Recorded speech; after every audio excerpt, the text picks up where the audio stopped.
پسری حین صحبت با دختری که عاشقش بود پرسید چرا دوستم داری؟ واسه چی عاشقمی؟ دختر جواب داد دلیلش رو نمیدونم اما واقعا دوستت دارم.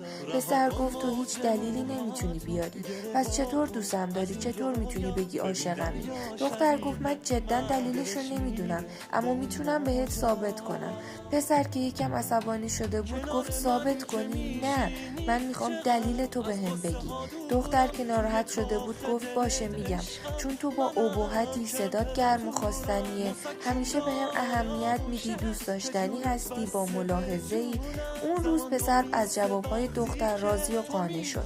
متاسفانه چند روز بعدش پسر تصادف وحشتناکی کرد و به حالت کما رفت. دختر نامه‌ای کنار بالشت پسر گذاشت که نوشته بود عزیزم، گفتم به خاطر صدای گرمت عاشقتم، اما حالا که نمیتونی حرف بزنی میتونی؟ نه، پس دیگه منم نمیتونم عاشقت بمونم.